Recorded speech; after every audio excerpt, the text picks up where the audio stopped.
Bismillahirrahmanirrahim. Assalamualaikum warahmatullahi wabarakatuh. Perkenalkan, nama saya Darmafianti dengan NIM 202400214 dari Prodi Manajemen Angkatan 2020.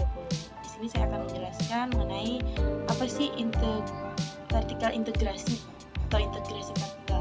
Jadi menurut McKinsey sendiri pada tahun 1993 menjelaskan bahwa integrasi vertikal ini adalah sebuah strategi bisnis yang dimana perusahaan itu memperluas operasinya dengan mengakuisisi sebuah perusahaan lain yang merupakan bagian dari rantai pasokan atau jaringan distribusinya.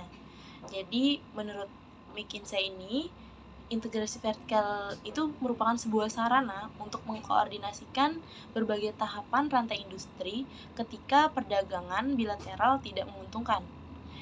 Integrasi vertikal dapat mempengaruhi struktur pasar.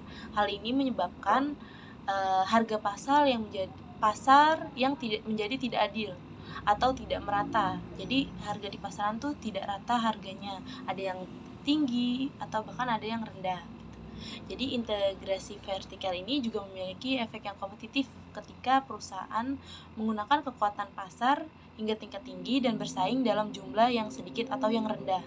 Integrasi pasar terpacu ke dalam hubungan erat antara lembaga pemasaran dalam rantai pemasaran.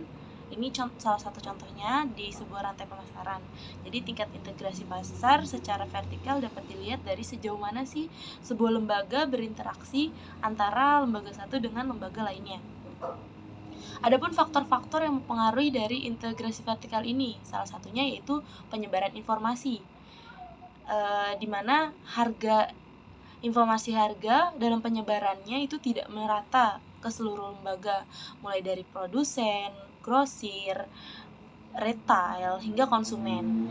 Jadi apabila terdapat informasi yang tidak merata, seharusnya ini malah jadi kendala tersendiri yang akhirnya menyebabkan informasi tersebut tidak tersebar dengan baik.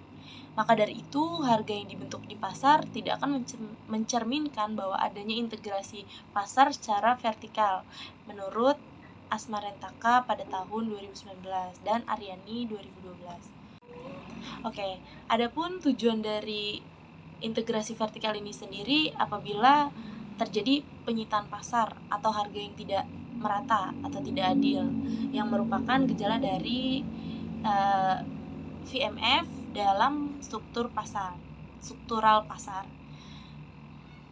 Untuk integrasi vertikal ini digunakan untuk mengurangi siklus, memastikan akses pasar beralih ke tahap bernilai bertambah tinggi atau lebih dekat dengan pelanggan.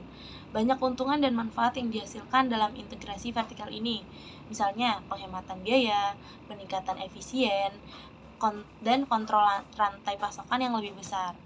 Selain keuntungan yang didapatkan, ada juga nih tantangan yang harus dilalui oleh produsen untuk memasuki pasar dan menjalankan struktural pasar serta menerapkan integrasi pasar atau integrasi vertikal. Yang pertama, biaya yang tinggi.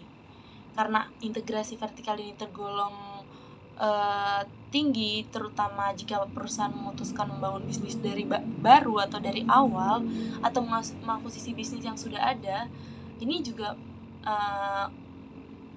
banyak biaya yang akan dipertaruhkan, yang harus dikeluarkan untuk membuat bisnis ini terus bertambah menjadi sebuah bisnis yang besar dari bisnis yang kecil. Terus adanya resiko yang meningkat. Jadi dari integrasi vertikal ini dapat meningkatkan resiko bisnis, terutama jika bisnis itu di tengah jalan tidak berjalan atau ada kendala sehingga menyebabkan banyak masalah di rantai pasokannya, yaitu akan membuat resiko yang tinggi gitu.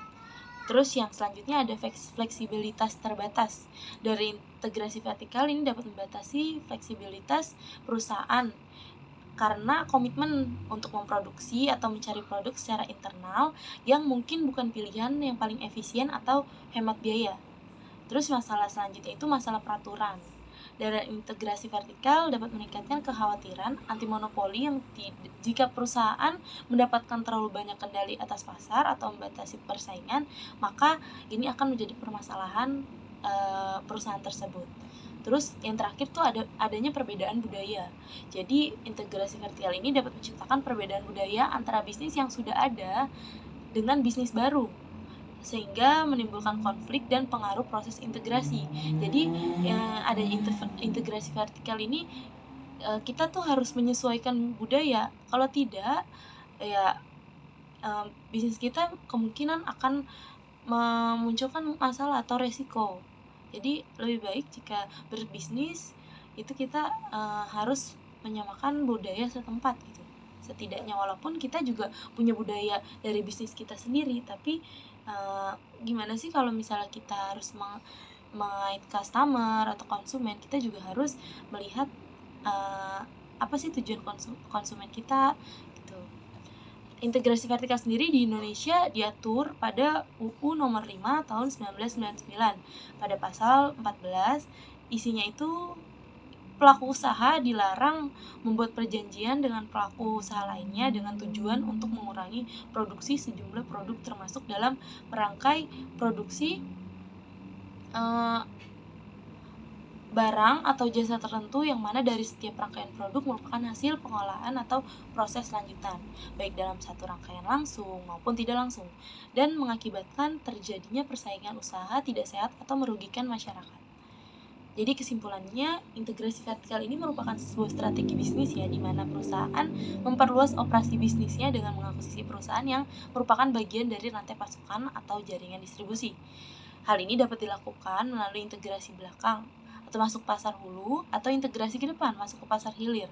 Jadi integrasi vertikal dapat mempengaruhi struktur pasar dan menyebabkan ketidakadilan dan ketidakmerataan harga. Tujuan dari integrasi vertikal sendiri adalah untuk mengkoordinasikan tahapan-tahapan dalam rantai industri ketika perdagangan bilateral tidak menguntungkan. Integrasi vertikal memiliki berbagai keuntungan seperti penghematan biaya, peningkatan efisiensi, dan kontrol yang lebih besar terhadap rantai pasokan.